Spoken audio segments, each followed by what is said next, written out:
Good evening, everyone. Hello and welcome to this first of the spring MC Huddle series.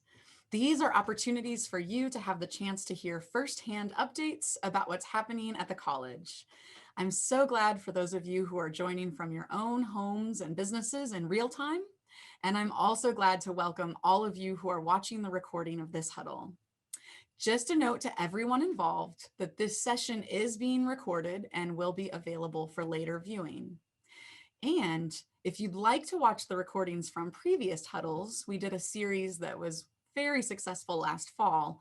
Those are available by visiting the alumni page of the McPherson College website. This evening, I will be joined by President Michael Schneider, Coach Tony Segovia, who's head softball coach and associate athletic director, and Dave Barrett, who's the MC Advancement Officer. We'll be joining in Black History Month by talking about the MC Diversity Initiative. We'll begin the evening with a brief campus update from Michael before getting into that part of the program. At any time during the session, you are welcome to submit questions through the question and answer feature. And you can find that if you're on a full computer, you can find that at the bottom of your screen. For anyone watching in real time, it will be very helpful to the college if you use your real first and last names as your Zoom login. This will be particularly important when you submit questions so that we know who's asking.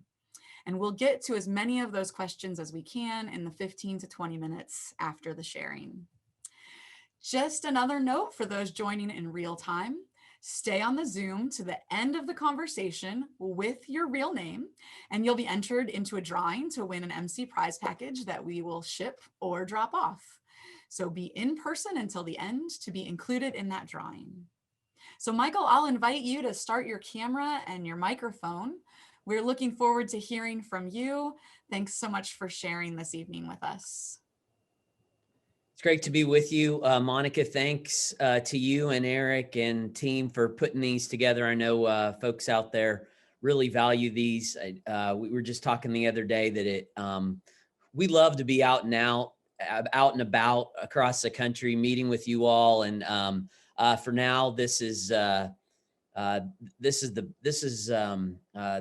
best we can do. And I think that these are a great way to keep our constituency base connected. So I'm going to give you a quick update before we transition into discussion about our diversity and inclusion initiatives on campus. So COVID, everybody wants to know what's going on with COVID and COVID cases. COVID cases, actually, we tested all employees and all students. As we started the semester, our students did a really nice job coming back from the holidays. We honestly have not had more than 1 or 2 active cases associated with campus since we got back. We know that could change any day. Once again, I just am very thankful for our campus and the way our employees have modeled the health and safety protocol. We continue to adapt. We're starting to do a few more in-person activities. The weather in Kansas went from century low cold temperatures to today it was in the 60s, and it was fun. I went out on campus and there were lots of students out and about, walking around, hanging out. So the COVID pandemic has provided, I would say, less disruption than we had planned this spring. So that's a real blessing to us. On the fundraising end, we are at $20.3 million on a $20 million building community goal. So we officially met the goal, but we still have plenty of projects left, including $13 million left on our campus center that we're working to raise. So our fundraising crew, Dave and Eric are here with us tonight. They've done a fantastic job. A quick shout out for our March 11th Power Day. That's our most significant day of giving on campus. It's our biggest effort for our annual fund, and that is March 11th. We have something like $85,000 worth of gifts lined up. The advancement team has worked really hard. Not only is that a great fundraising initiative for us, it's also a fantastic way to get out there and connect not only with all of you who are on the line, but lots and lots of other alums out there. I'm really excited, and I'll transition to talk about our health science program that Eric worked hard with a graduate, and you probably saw the press on this, that we created a $1.7 million endowed scholarship fund to benefit women in health sciences. And as we think about that health science program, really consistent with our strategic plan, was modeled after auto restoration. It's really taken off. And so when Carolyn Beach read the article about the health science program in a recent review, she immediately called Eric and said she wanted to help. And unfortunately, Carolyn passed away before she was able to see this dream of hers come true. But she made it happen, and we're the beneficiary of a $1.7 million gift to support women who want to study in our health science program. That health science program in its first year has over 30 students. We're looking to likely add another 30 each of the next 2 or 3 years. It's an experiential based program where students are doing clinicals, they're doing internships, they're doing rotations as they go. The unique part about our program is that our program is set up, again, it's very similar to the way we work in auto restoration, where students get a very broad view, because you get into health science and you think, I'm going to be a doctor, I'm going to be a nurse. Well, we know that health science is a really big field. And so we get students out there doing rotations. They're all organized in the curriculum to really discern what it is they want to do in health science. And they can pick from multiple tracks. We've got tracks, a clinical track, we've got a management or a business track, a behavioral health track, a public health track. And then, of course, as you know, we have interdisciplinary programs, so they can pair this degree with any other degree program on our campus. Finally, let me share a little bit about enrollment. As you know, we set another record this year with students. We're closing in very quickly on an FTE, getting close to 900 students. This year we're somewhere around 840 full-time equivalency. Enrollment for the fall looks really good. We're in the middle of a pandemic. It's really strange. We're doing a combination of in-person and online visits. But right now, we have more deposits than we've ever had at this point in our history. It's the quickest we've ever gotten to 100 deposits.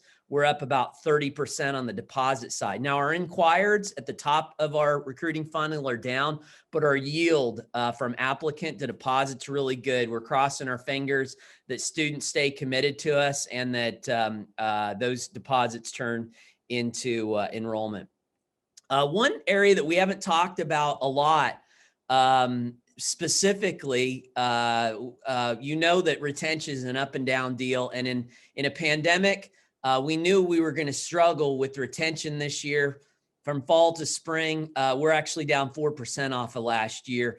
Not as bad as we had budgeted or we were projecting, but still it's not great. And we don't always talk about it. And we thought we would talk more about it tonight, specifically because over the last 3 years, the pattern in the data has been really clear. And that pattern is that it's been very clear that we struggle retaining our minority students, primarily our African-American men. And so we've been very intent and having lots of conversations and working hard the last few years on campus and tying our diversity inclusion initiatives into that data and that specific fact to really work harder and make a bigger impact in that area. And that's really the transition into the topic for the night. Yeah, thank you so much for that great update. And I will remind everyone on the call that you are more than welcome to ask questions through the question and answer. And so if you have questions about any of those pieces that Michael was updating us about, please feel free to type those in, as well as any questions about what's coming up. So if there's questions about the diversity initiatives, you're welcome to type those as well. And so throughout its history, McPherson College has recognized the importance of diversity. We value diversity and have invested in diversity initiatives involving our alumni, faculty, staff, the church, the McPherson community, and of course, our students. Today, 40% of the McPherson College student body are minorities. Furthermore, the current MC Alumni Board has become one of the most diverse groups in our school's history. So as Michael mentioned, student retention numbers are down a bit. A major piece of our retention effort centers around minority students. And so tonight, President Schneider will lead a discussion on diversity initiatives taking place at McPherson College to address those retention efforts. So thanks, Monica. I'm gonna set this up, and we've gotten a lot of questions in advance, and so I'm gonna try and address some of these in a general setting, and then I'll bring Dave and Tony on to talk about a project that we're working on together. So people want to know, what's our philosophy? There's a lot of things swirling around, and a lot of movements, and a lot of work in this area. And I would just tell you, for us, it's all about inclusion. The idea that we're finding ways to be more inclusive. We've got a working group on campus, and it's really hard because a lot of this work is around education. It's around training. It's around exposing students to different ways of thinking and putting them together to have discussions and conversations about certain topics. And so it's really hard when we talk about what we're doing, and people continually want to know, well, what are you doing? What are you doing? And I'm gonna talk about a specific initiative that we're doing. But in the meantime, let me give you, in broad strokes, tell you a little bit more about our philosophy and some of the other initiatives that are going on before we talk about our minority mentoring program that Dave and Tony and I are working on. So for us, when we talk about inclusion, I'll give you some examples. The first one Monica gave you, which is our alumni board. So our alumni board looks more like and represents more of what our student body looks like. And when you put folks together who are more diverse, the conversations are different. The way, the initiatives and the work that we do to impact change is different. Another change that we made, this was 3 years ago, is that we decided, as a way to be more inclusive, to make sure that we have all the voices at the table, and that students have an opportunity to become involved, particularly our minority students, is that it used to be at McPherson College that you could be an officer for 3 or 4 different clubs. And for those of us who went to the McPherson College when there were 350, 400 students, you know the people who were officers in every club. And there were lots of years where some clubs only had a couple officers, and the same people who did everything.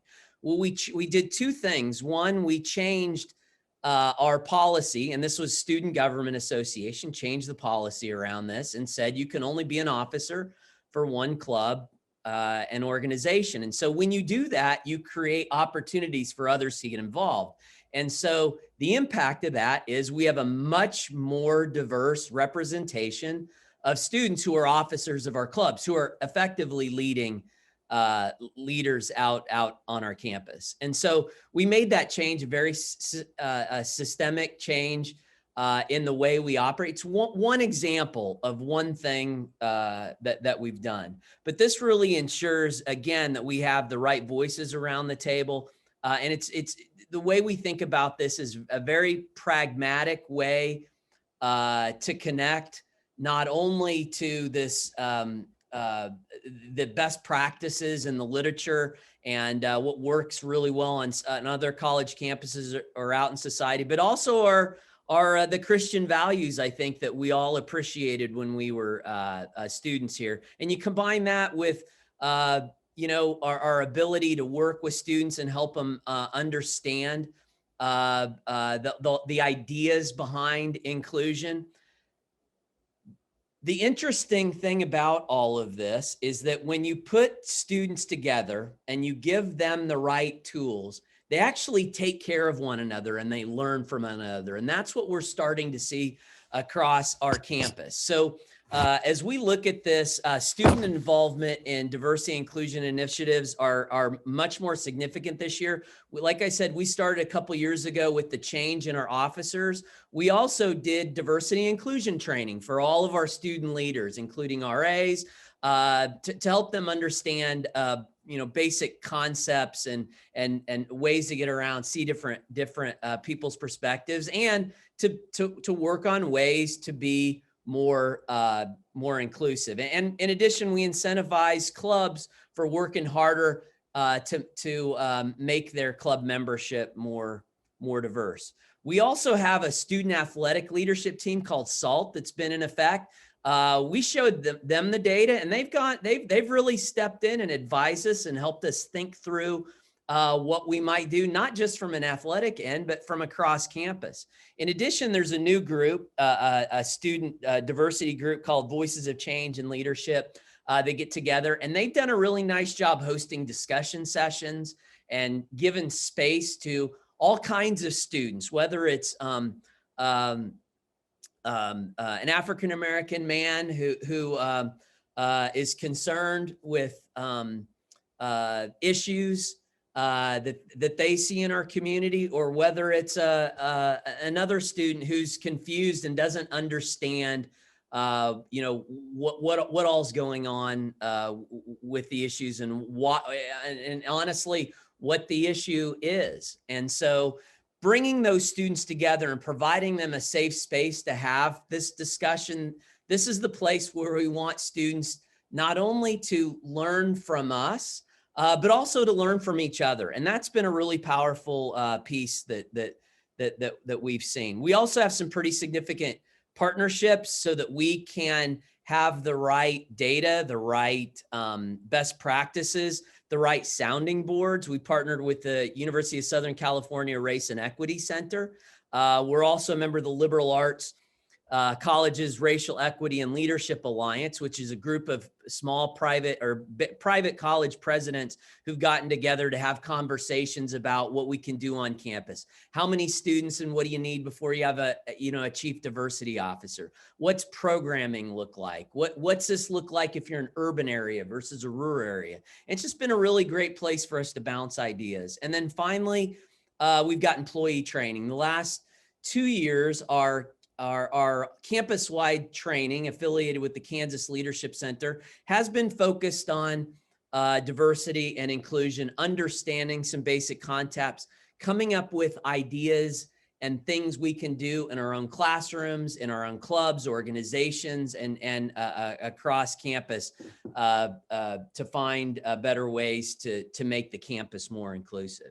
And then the last piece, and I'll bring Dave and Tony on here, is really around, again, everybody wants to know, what are you doing? What are you doing? And there is a lot of time, the work in this area is around discussions and listening to students and to our employees of color. But people want to know what you're doing. I think this is an important development.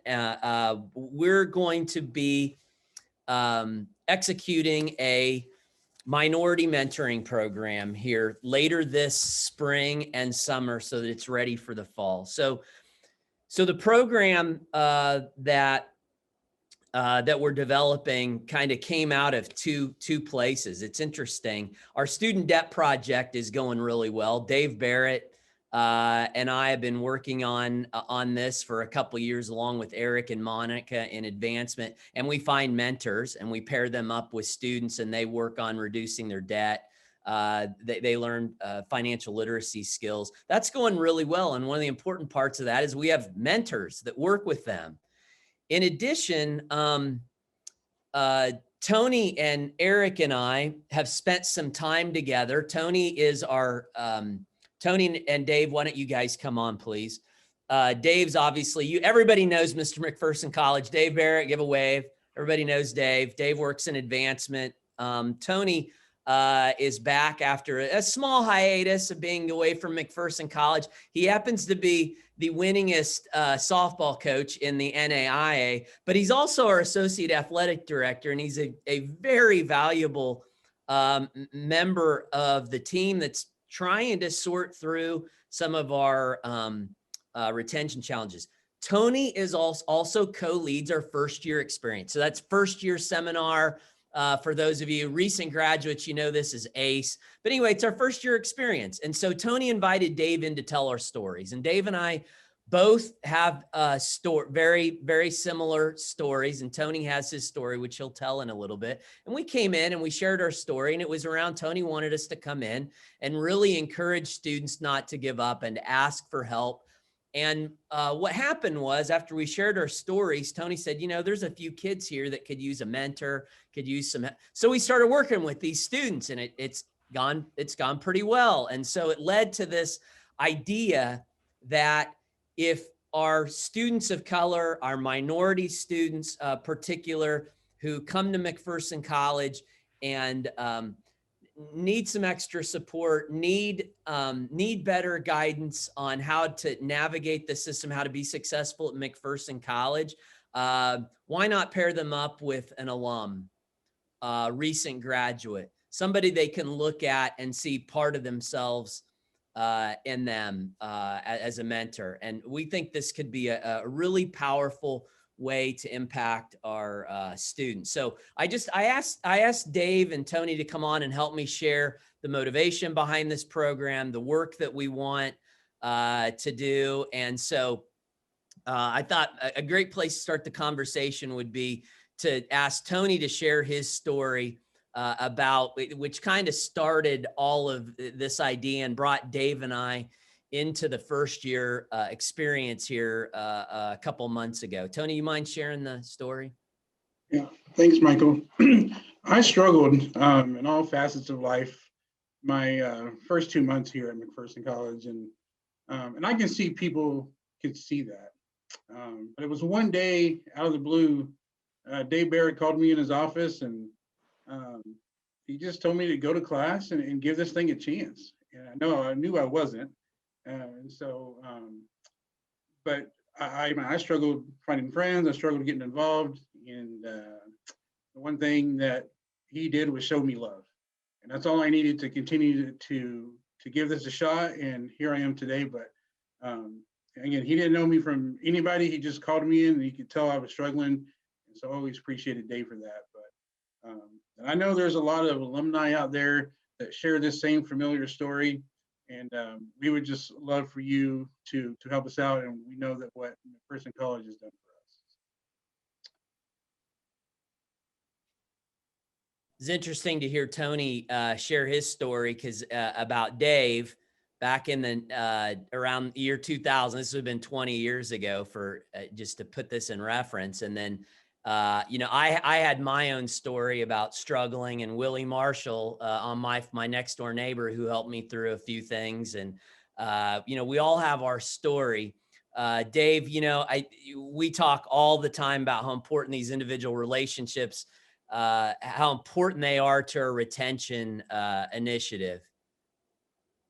Yeah, Michael, and as you shared your story about Willie, and Tony shared a story, as Tony and I like to call it, the go to class speech. My story was Ray Gibbs, who sits probably 3 rows up at basketball games. He would get there at 4 o'clock in the afternoon, my freshman and sophomore year for JV basketball, and Ray Gibbs was it for me. He didn't have to say a whole lot to get his point across. He was just a mentor, and he was someone I could identify with. And with Tony, that was, as you mentioned, Michael, that was 20 years ago, and our campus was 350, 400 maybe, and there was me serving as mentor. But as I look back, if we had more mentors in place to serve our 30 to 40 students of color, I can't imagine where we'd be at this point with regards to retention. But now we're a campus of 800 students, and we're 40% minority. So we definitely need our alums and young alumni to particularly young alumni of color, to help mentor some of our students. I think it would really help us.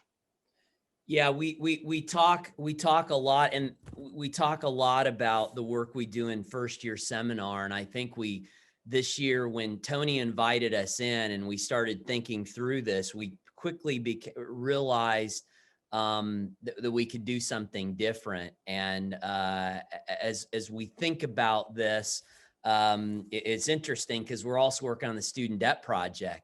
The interesting thing about that is in the student debt project, our retention from fall to spring was 96%. And so if you want to look at the numbers, our retention, overall retention, was something like 88% fall to spring for all students, and 78% if you're a student of color.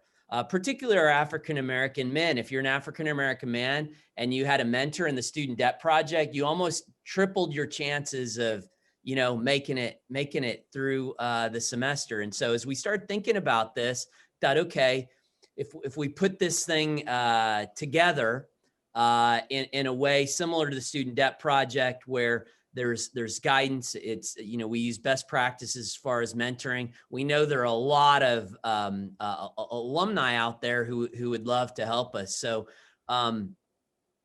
tell me, Tony, I want to talk a little bit more about the first year seminar experience.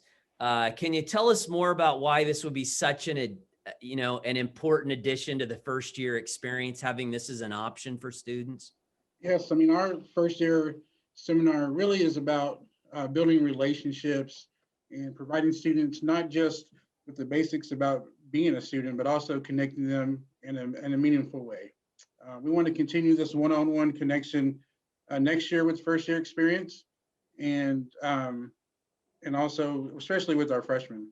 But having Michael and Dave share their story, I mean, I had a lot of students tell me about how great it was for them to come in, and so what we really would want is our, especially our MC alumni of color, to help mentor our incoming students. So we feel like it's gonna take off. Yeah, Dave, tell us a little bit more about what that might look like.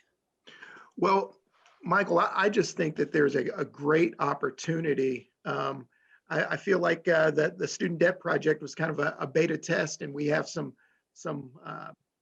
young alums of color. We have some older alums of color that have really put their hands up to say, "Hey, let me help. Let me jump on, and it's time to start giving back to my to the college community." But there are more out there, and we really need to hear from you. Yeah, and I think we're also spending some time. I know that Academic Success is working on a peer-to-peer mentoring program to get up and running next year. But this one's really special, and I think you heard both of these two guys, put the word out to our alumni, particularly our alumni of color, who are interested in spending a little bit of time with a student. And we're working on this program to make some of these connections before students arrive in the fall, so we can start connecting with them and starting making an impact with them, and help them have some support so they can better navigate the McPherson College experience. So again, I just tell you, when you look at this year, and it's been really challenging emotionally, I think, in a lot of ways. And when Tony invited us in November, I guess it was, to come in and speak, and we really have to, and we spoke to every first year seminar group, and Dave told our stories, and we connect, and it was just more to encourage them. I was feeling a little helpless, that students are just kind of lost. And the first thing you do when you're lost and things are different, you leave.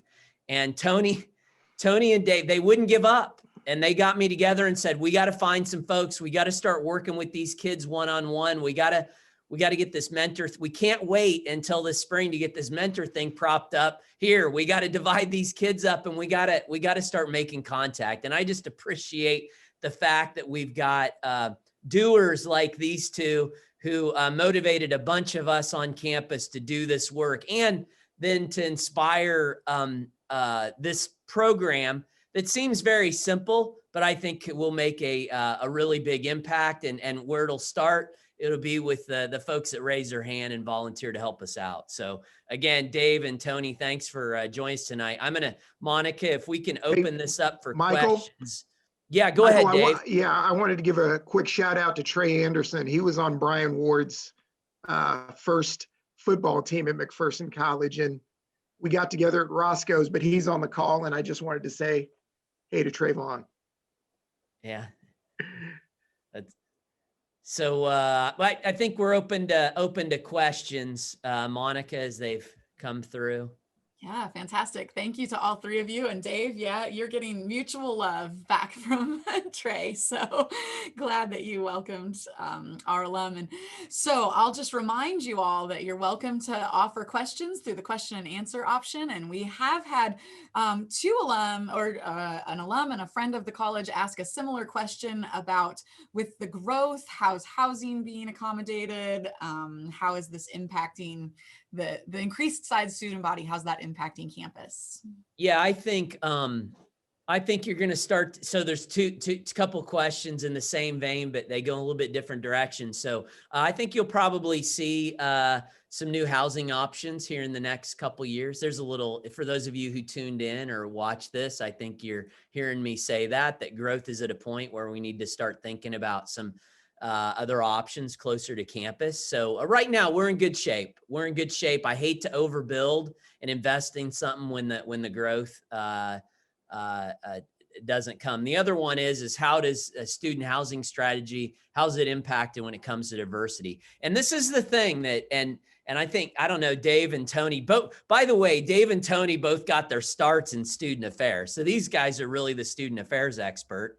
And so, Dave, stay with me here. Don't leave me hanging there. So I think that one thing that we see issues, and we have issues, and in a lot of cases where we really rely on is our student leaders, our RAs, the students themselves, to be kind and patient with one another. And so I honestly think this residential campus and having them, together is a big benefit to grow and how they think about diversity and how they value diversity, as well as how we become more inclusive.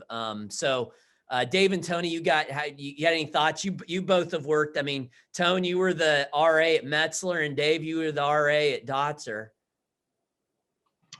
Yeah, and it's great because as a coach, I have obviously my athletes that I work with, but two of my athletes are RAs. So I get to connect with them on that level, and they get to, bounce ideas off of me. Hey, coach, what would you do back in the day? A lot of things have changed, but it's great that I get to see that side of campus, and with helping out with first year experience, I got to hear a lot more too. So we're just super excited to keep the growth there.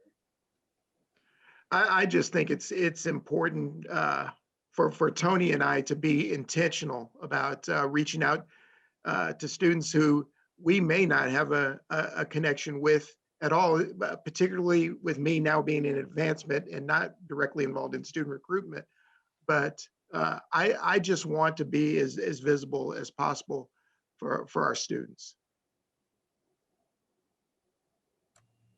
Other questions? I think Trey asked about how you get involved.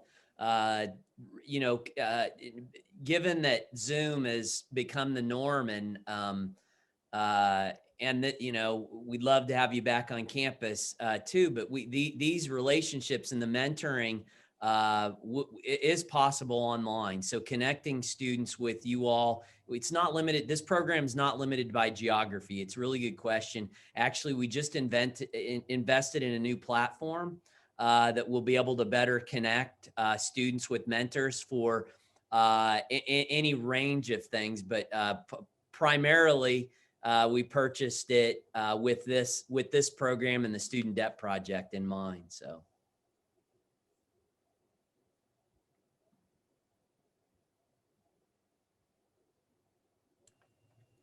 Wonderful. Yeah, thanks for that reminder, because I was wondering how we can encourage everyone to get involved apart from just texting Dave Barrett, because I'm sure that there's some people out there that are going to just reach out personally and use those personal connections. Yeah. Other questions you see on there, Monica? I'm not seeing other questions. There's a couple of questions in the chat. And so, Michael, I'll encourage you to look that direction. I do see one of the questions is, what are issues to encourage Black male students to graduate? Tony or Dave, you want to pick that up? Your observation, Tony, from first year seminar? I think one of the things that when we talked about this, and Michael straight up asked me what did I see are some issues, and one thing you got to understand is when we're dealing with African American males, is sometimes the pride steps in, and they're afraid to ask questions, they're afraid to ask for help, and that's why we're leaning to this program, is because we can help them with those questions. And I was afraid to ask questions. I didn't know there was help like that. So I just want to give back. And I think being able to talk, I mean, I mentored 4 African-American males right off the bat doing this program, and they all needed help at some point in time, whether it was in the classroom or just needed to talk to somebody in financial aid, or just needed to talk to somebody from a counseling standpoint. And we're encouraging them to graduate. And again, we turned over a lot of kids that were not coming back, that are really came back for second semester that gave us a try. So we don't want to give up on them. Tony, I think you hit on some very important things. For me, it was, I think a lot of our students of color don't understand that professors are actually real people who have families and are just as interested in them graduating as the students are interested in graduating. So to be able to express that feeling of compassion, care, and the willingness to see them graduate and walk across that stage, I think that is something that needs to be communicated throughout the process, not just your freshman year, but on the front end. We can definitely do a better job, and I think this initiative has got us going in the right direction. And I think and a question came up about, are there upperclassmen who, and I think that's important, and that's a strategy. And like I said, we're going to start doing more peer-to-peer, but the first year experience each group has a mentor. So there's about 12 students, and then there's a mentor in there. And I think sometimes we put a lot of pressure on our student leaders to do this work, when in a lot of ways, what we're hoping to do with this program is to have somebody who's kind of been there, who's been through it, somebody who looks more like me, somebody who I can, maybe trust, who's not a student here. But we do have students who serve in that role as upperclassmen, whether they're the SALT students in the athletic department, the team captains, or they're RAs, or they're the mentors in our first year experience. We do that, and we've done that for a long time, and we've tried to train and retrain those students. But I think heaving this challenge on their backs is probably a little much. And so this is one of the initiatives, in addition to Tony's, Tony's in his first year co-leading this. He's going to be in his second year, and we're in a pandemic, and it's not an excuse, but this has been a really, really tough year. And this pandemic has, a lopsided effect on some of our students, particularly our students of color. And so, I'm really excited about the way Tony's taken this first year experience and the data that we're getting every week from our early warning to make adjustments to the first year experience, our orientation when students come in. This peer-to-peer deal is kind of built off of that with our academic services to have more students who are available to help all of our students. So I do think that we have lots of students who are willing to help, who are stepping in. I think this program brings a different level of support that, like somebody said in the chat, that, you know, sometimes it just takes a conversation. I remember, and the three of us talk about what it was that made it. And it all, you're exactly right. It starts with a conversation. Somebody who's not a faculty member, my coach or my RA, or, you know, somebody else who has an interest, who maybe sees things a little bit differently. So. We have another great question that is asking, how are minority international students supported and mentored?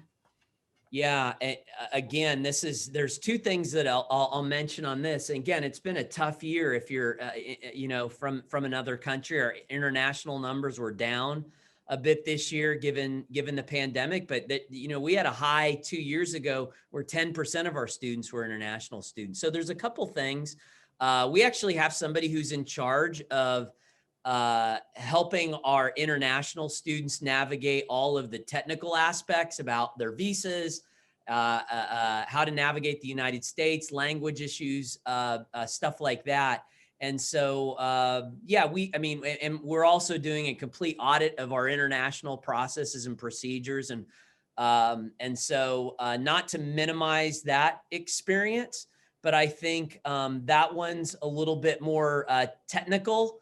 I'm not suggesting that those students don't struggle just as much. They do, but we actually have a lot of things in place for those students, and we're trying to make them better. And I think they're having I talked to a couple actually this afternoon when it was nice out, and they're actually having a much better year than they anticipated. I mean, you got to remember that there was a lot of discrepancy around if we were going online, could they stay in the United States? A lot of them are worried, if they come, can they get back? How does it all work? And I think they're having a much better year, but there's still a lot of anxiety around that. And so being a support piece for them is important as well. I think what we're talking about tonight doesn't preclude us from an international student taking advantage of it, but we just haven't had enough of the right things in place to impact our minority retention over the years, and we need to get these things in play for our students.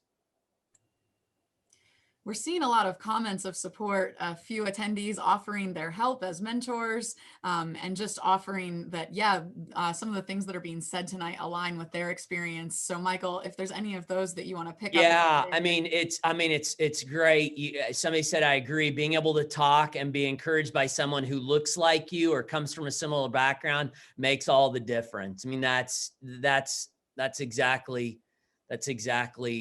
right. And, you know, we know that, and we're working, and we talked about this. We've been very intentional about building more diverse employment pools for faculty, staff. We're being very intentional, and our pools have been very, very diverse. We've struggled to close the deal on some of those, but we're going to keep working at that. And that's part of the work we're trying to do with the USC Race and Equity Center to find some new strategies to increase our diversity as far as our employees. But in the meantime, our students are still here, and they need, you're exactly right, they need someone who looks like them, and we need your help. And so we're putting the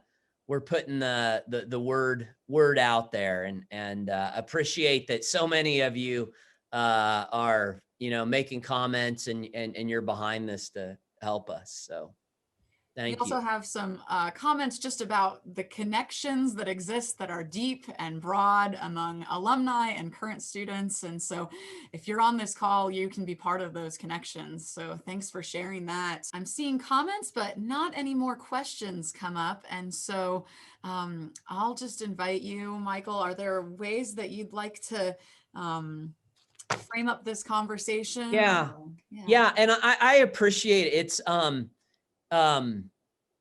It's a conversation that needs to be had. It can make people feel uncomfortable. But a lot of time when we have these conversations, it feels good when we have them and we open up, keep the lines of communication open. And it's like super fun to look at the Q&A and see there's America Patton up there putting his hand, not surprised. Thank you, America, to volunteer. People want to know what they can do to help. We've all had our own experiences at McPherson College, and I hope that what we shared and given the feedback that we've gotten, that there's some interest in this mentoring program to find ways to connect our incoming students of color with those of you out there who have an interest in helping to be a support piece to the students coming in. And so it makes me feel good that so many of you tuned in and you provided that great feedback we need, the good questions, and know that the work that we do here, and as you think about it, because you see lots of different ways people are addressing this challenge. And I believe that it's the work of the campus, not one chair of one committee or one chief diversity officer or Mr. McPherson College himself, Dave Barrett, who signs up for everything and is going to jump in to help us with all of our big problems. It's all of our work. And that takes time, and it takes conversation, and understand that the work and the philosophy that we're focused on really is about making students and people feel more included and going about it and I hope you've heard tonight, some of the ways are very pragmatic, very simple, but take lots of time, take lots of effort, take lots of commitment from the community. And we're asking our graduates and alumni to get involved to help us as well, because we know that it is a challenge, and it would be it would be easy to say, oh, we're in a pandemic and it's hard anyway. But these two on here, Dave Barrett and Tony Segovia, they wouldn't give up. And they propped something up here this spring that, as we build it out, could be something really special, something really central to the efforts that we have across campus. So again, I thank you all for tuning in. And I really just want to thank Dave and Tony for their efforts on behalf of our student body. I really do appreciate it. And you guys both make us proud. Thank you. Well, I'll add my thanks to that. Thank you to Michael, to Dave, to Tony, and also thank you, each of you that joined us this evening for this huddle and asked questions or are going to engage the college in new ways because of what you know from tonight. I'll invite you to join us for the next in this series of MC Huddles, and that's going to be on Monday, March 8th at 7:30 p.m. for a special and energetic Power Day huddle. So you'll receive email reminders and you can see it on social media for opportunities to join that and all of our future huddle sessions. You can follow all of the campus updates related to COVID-19 by visiting the COVID section of the McPherson College website, www.mcpherson.edu/COVID, in case you have ongoing questions about the campus response to that. We are so appreciative of your support, and especially at this time. 2 ways that you can be helping us most directly right now, and these are in addition to what was shared this evening. So all of you that are stepping up and offering to help with this mentoring initiative, thank you so much. But a couple of other ways are to share names of potential students who you think would make a good fit at McPherson College in the next several years. You can find a simple form on the alumni page to share as much information as you know about them, and we'll take it from there. And so you can visit www.mcpherson.edu mcpherson.edu/alumni to help us know of those great candidates to become McPherson College students. Another is to be involved with Power Day. You can do that by following, liking, and sharing posts on social media where your classmates and friends are going to be highlighted and talking about the reasons that they support McPherson College. And of course, we welcome your financial donations for that campaign, and you can help us reach those matching goals. You heard Michael say earlier that we already have over $85,000 committed in matching funds. So your gift will help us meet those matching goals for Power Day 2021. So get involved, and we're excited to do that in a couple of weeks. Thank you once again. And as we're so often reminded, it is a great day to be a Bulldog.